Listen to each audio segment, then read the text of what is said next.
বিসমিল্লাহির রহমানির রহিম। আর যারা অটো গাড়ি ড্রাইভ করতে চান বা শিখতে চান, তো এই ভিডিওটি তাদের জন্য। কীভাবে খুব সহজে প্রাথমিক ধারণা নিয়ে আপনি অটো গাড়ি ড্রাইভিং করবেন, শিখবেন।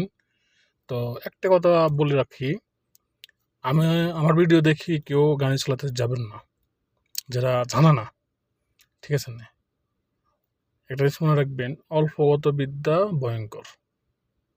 তো এই ভিডিওটা জাস্ট দেওয়ার মূল হচ্ছে যে আপনি এখান থেকে ধারণা নেবেন, আপনি যেখান থেকে ড্রাইভিং শিখবেন বা যে আপনার ট্রেনার আপনাকে শেখাবে, তার শেখানোর সাথে আপনি এই ধারণাটা মিলে গেলে আপনি অতি খুব সহজে গাড়ি চালানো শিখতে পারবেন, আপনি গাড়িটাকে আয়ত্ত আনতে পারবেন।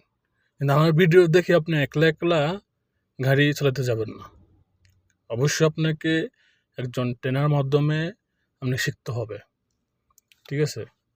তো মূলত আমার ভিডিও হচ্ছে যে শিক্ষণীয় প্রাথমিক ধারণা, অটো গাড়ি শিখার প্রাথমিক ধারণা। এই এই ধারণাগুলো পেলে আপনি শিখতে সহজ হবে এবং কি আপনার অতি সহজে আপনি শিখতে পারবেন, ঠিক আছে? তো আসুন আমরা অটো গাড়ি ড্রাইভ করা শেখার আগে ড্যাশবোর্ডের পরিচিতি হই। মূলত এটাকে বলা হয় ড্যাশবোর্ড, ঠিক আছে না? তো আমার গাড়ি হচ্ছে যাই, আমি মূলত সৌদি আরবে ড্রাইভ করি। এই গাড়িটি সৌদি আরবের জিএমসি 8-এর মডেল। এটা অটো গাড়ি, ঠিক আছে নি? যারা বাংলাদেশ থেকে দেখতেছেন তারা এই জিএমসি গাড়িটা বাংলাদেশে নাই, আমার সম্ভবত আমার ধারণা যে জিএমসি যে মডেল বা জিএমসি কোম্পানির গাড়ি বাংলাদেশে নাই, ঠিক আছে নি? তবে ফাংশনগুলো সেম, সকল গাড়িতে ফাংশন একই, ঠিক আছে নি?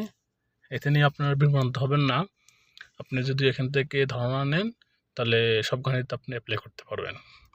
তো আসি, প্রথম হচ্ছে যে এটা হচ্ছে যাই এই সিগন্যালটা, এই মিটারটা হচ্ছে যে তেলের, ঠিক আছে? তো আমার এখান থেকে এখানে হচ্ছে ফুল, ঠিক আছে না? আর এখানে হচ্ছে যে লাস্ট। তো আমার তেলটা মিডিয়াম পর্যায়ে আছে, ঠিক আছে না? মিডিয়ামটা একটু কম আছে।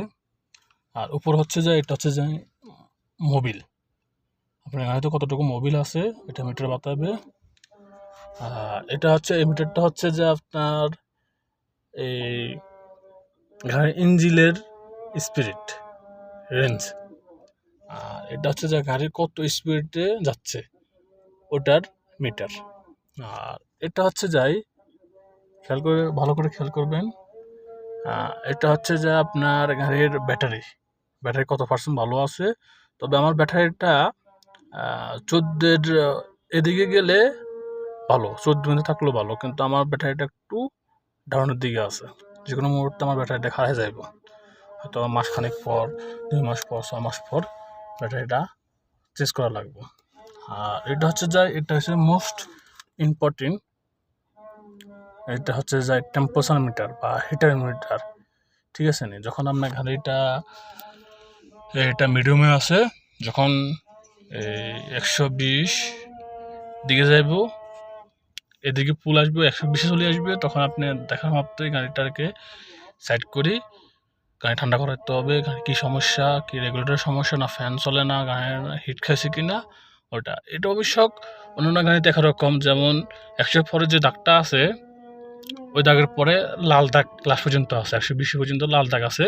যখন গাড়ির হিটারটা লাল দাগ রইব তখন মানে আপনি অবশ্যই গাড়িটারে সাইড করাতে হবে এবং গাড়িটাকে কী সমস্যা এটা দেখতে হবে।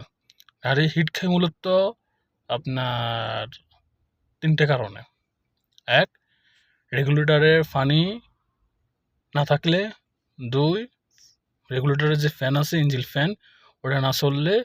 4, যদি কোনো কারণে ইলেকট্রিক কারণে যদি দেখা যায় ফ্যান ঘুরে না বা রেগুলেটরের কারণে রেগুলেটর সমস্যা হয়, এই 3টে কারণে গাড়ি হিট হয়। আর হিট হলে গাড়ি আগুন ধরে যায়, ইঞ্জিন অনেক সময় আগুন ধরে যায়, ইঞ্জিন ডাউন হয়ে যায়, ঠিক আছে নি?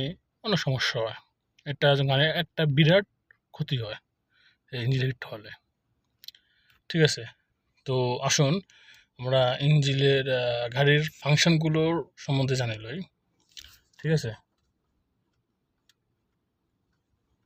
তো ফাংশন মানে হচ্ছে যাই ফি, এই যে দেখুন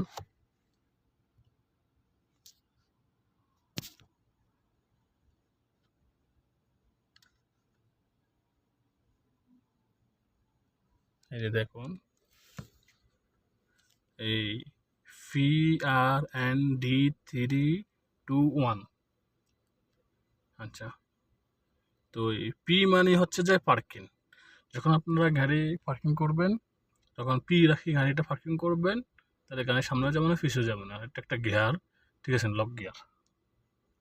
তো আর আর হচ্ছে যখন আপনারা ব্যাক গিয়ার দেবেন গাড়িটা ব্যাকে যাবেন তখন আর রাখবেন, তখন ব্যাক গিয়ার আর পিছনে যাবে।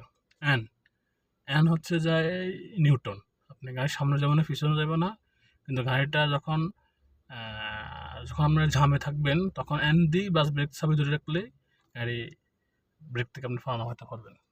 ঠিক আছে, আর ডি হচ্ছে ড্রাইভ। আপনি যখন সামনে দিকে যাবেন তখন ডি মানে ড্রাইভ। ডি মানে ড্রাইভ মনে রাখবেন, ডি মানে ড্রাইভ মানে ড্রাইভিং, সামনের দিকে যাবেন। ঠিক আছে, ওকে।